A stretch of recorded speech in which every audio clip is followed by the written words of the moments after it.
What started as a simple reminder about military law has now turned into a massive constitutional showdown in Washington. Before we dive into the full story, comment where you're watching from, and don't forget to like and subscribe so you don't miss the next one. Senator Mark Kelly and 5 other lawmakers released a video telling service members they have the right to refuse illegal orders, something already taught throughout the military. But the backlash escalated fast. Donald Trump reshared a post calling for Kelly to be hanged, while Pete Hegseth reportedly tried to strip him of his military rank and pension. Now the case is headed through federal court in what could become a landmark battle over free speech rights for retired veterans. But Kelly isn't backing down. Here's what he said. Thank you, everybody, for being here. Appreciate the veterans who have my back from all of our services. But I want to start here by reminding folks how we got here. Last year, I said something that the president didn't like. It was pretty simple then, and it still is, that service members need to follow the law. What I said was a true and accurate statement of the law. It's literally written into the DoD's Law of War Manual. That's the same law that I was trained to follow, and that these veterans standing with me today were trained to follow. And it's the same law that every veteran is trained to follow.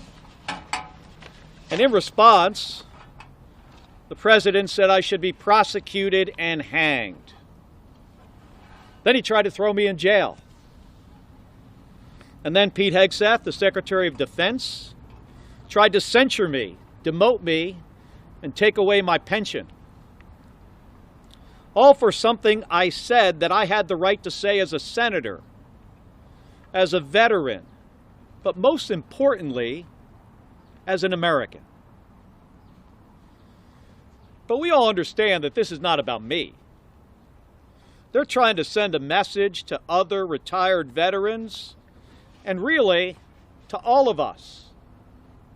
If you say something that the president or this administration does not like, they're going to come after you. The president is trying to silence us. And I can't think of anything that's more un-American. Just like these folks behind me, I signed up to serve our country and protect our freedoms, including the freedom of speech.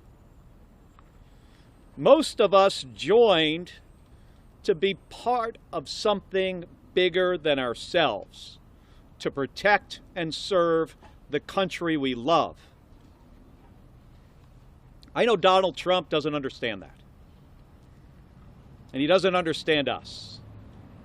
And sadly, it seems that Pete Hegseth doesn't understand that either. Because even after a federal judge ruled earlier this year that his attempts to silence me were unconstitutional, he wouldn't stop.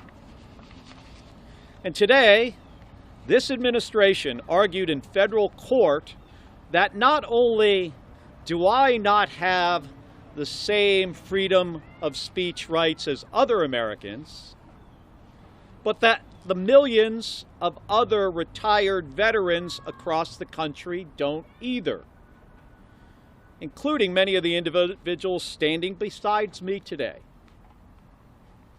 According to them, anytime a retired veteran says something that the Secretary of Defense doesn't like, they can be punished. So the people who have given the most in service to this country wouldn't be free to say what they believe. It's absurd and it's outrageous. It is an outrageous violation of our constitutional rights. One of our most fundamental rights is the right to speak out about the government. It's the right that guarantees all others. And it's how we hold our government accountable. And it's especially important right now. Donald Trump is 2 months into a war with Iran that he started without a strategic goal. 13 Americans have died. The same Iranian regime is in charge, and their enriched uranium is still in their possession. The Strait of Hormuz is now closed, and Americans are suffering with skyrocketing gas prices. And without any explanation from this president of what this war is trying to achieve. Who better to speak out and share their perspective than the people who served? Retired military members who understand the risks and sacrifice of sending brave Americans into combat, who understand how to use combat power, but also understand its limitations, and also who have seen the mistakes of past administrations that thought wars could be fast and simple, only to get bogged down for years or for decades. Retired veterans have always been an important part of our democracy. And that's exactly why I am not backing down.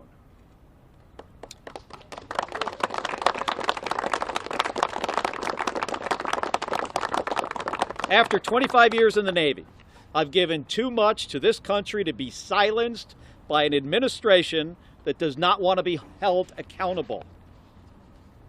So today, this was a day in court, not just for me, but for the First Amendment rights of millions of us.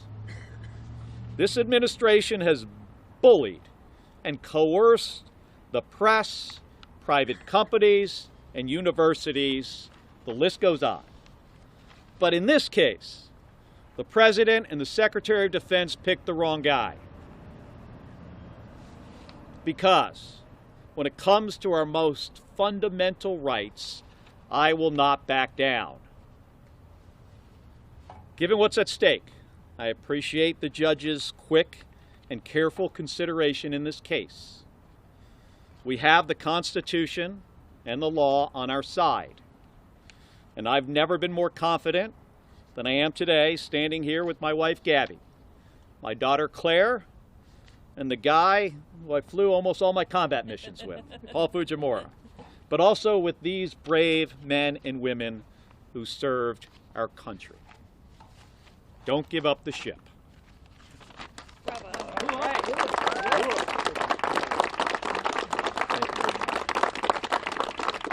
Here's why this case matters so much. For more than 200 years, retired veterans have openly criticized wars, presidents, and military decisions without the government threatening their pensions or trying to silence them. That's what makes this case so unprecedented. Pete Hegseth's argument in court essentially claimed that retired service members could still have their speech restricted if the government decides their comments affect military discipline, and the judges seemed deeply unconvinced. One judge pointed out that Mark Kelly's statement about refusing illegal orders is literally taught at the Naval Academy. Think about that. The government is trying to punish a senator for repeating principles the military itself teaches. Another major detail: 6 lawmakers appeared in the original video, but Kelly was the only one targeted. Why? Because he receives a military pension. That pension became the pressure point. And that's the real fear here. Critics say this case is about creating silence, making retired military leaders think twice before speaking publicly against the government. Because if the courts side with the administration, it could give future governments enormous power over retired veterans who still receive military benefits. That's why this fight is now bigger than Mark Kelly. It's about whether retired service members still keep their full constitutional rights after leaving the military. Thanks for watching. Share your thoughts in the comments, and don't forget to like, subscribe, and turn on notifications for more political updates and breakdowns.